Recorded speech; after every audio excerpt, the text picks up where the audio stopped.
guys, this is Jim back with another video. This time we're back again with some stuff from Aukey. Now we also have some other car accessories too to go along with this, which we'll talk about later. And this is a dash cam, and it is the DR01 model, coming in at around 65 quid, which is pretty good. So as you can see, you have the traditional packaging from Aukey, and just remove the plastic and get straight into it, like so. So up on top we've got some foam for protection. You've got the dash cam,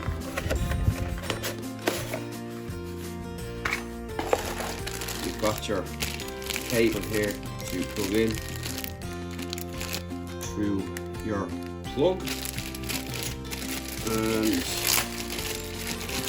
I'll just take a close look at that. So you have your usual sticker connection there and USB-A, and you also have an adapter here as well, which is pretty handy to have since a lot of cars are on USB-C and so on now, or USB for charging. So you've got your clips here for around the vehicle. You've got your mount, which is small, which is nice, and you've got your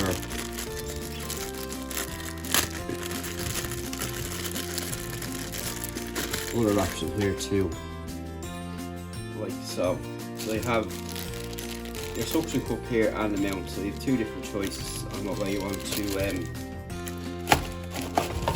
set it up, and of course your user guide and your warranty and some extra pads, which is always handy to have in case you change your car, which is what we've done. And we'll be using this with some other accessories, from Aukey to showcase later on in the full review. So onto the dash cam itself. So as you can see there, it's a pretty small affair. You've got some buttons up here on the front, and you've got your ports up on top. You need an SD card, and you've got your AV out, your port. You have got some LEDs on the side, and on the front we have got a full 1080p wide angle lens. So this uses a Sony sensor, and it's got 170 degrees. A lot of dash cams are around 140. Anything over that tends to give a fishbowl effect, but we'll find out in our testing to see if that is the case here with this. So we're going to power it up there and see if there's anything in it, which I doubt there will be. And what we'll do is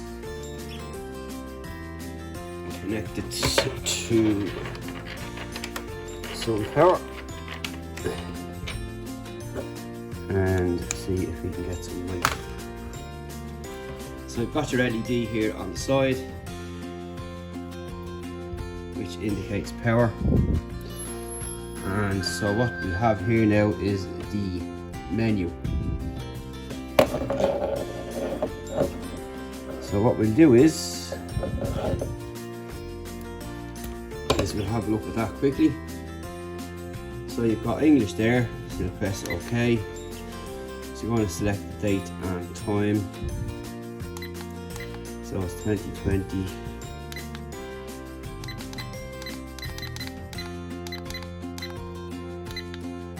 And put in the date as well. And the time is 12:47.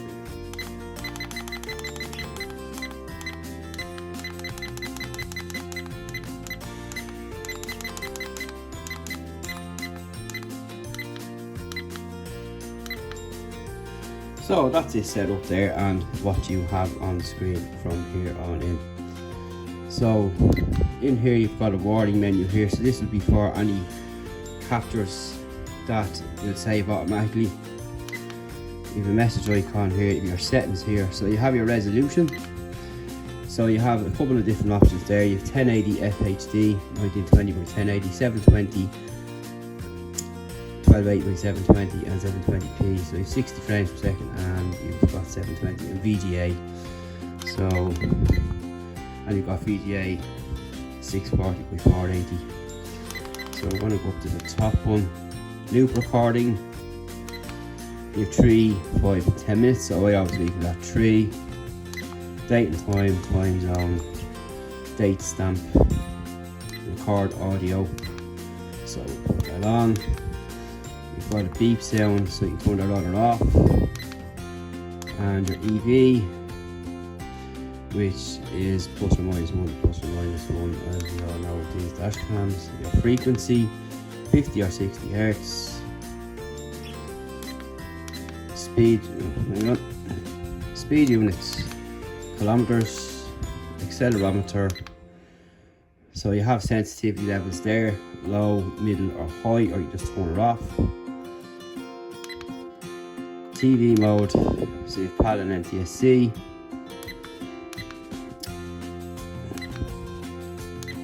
Language, screensaver, so you can leave that off or have it on for 1 or 3 minutes. Motion detection, you put that on. Time-lapse record, on or off. Format, so you can format the card from there. Format warning, so we'll put that up to 15 days. So you've got default version, and that's really about it.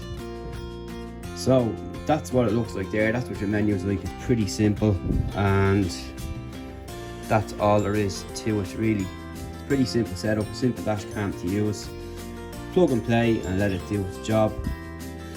And it's not a touch screen, so you have to use the buttons for everything that you're going to do. So again, something to think about. But again, pretty simple, small, discreet enough compared to some others out there. And you've got a Sony sensor built in, as mentioned earlier on, so we can expect good footage from this and with the Sony sensor. So you've got extreme temperature operation as well, and you've got loop recording and emergency recording, so it'll automatically detect something and save on the card, which is pretty good. Some dash cams don't do that, especially at this price point, and that's pretty good to hear. So you've got your 1080p as well, your 170 degree view, and nighttime performance as well. So that's basically it. Any questions in the meantime, feel free to ask. See you in the next one. Thanks for watching.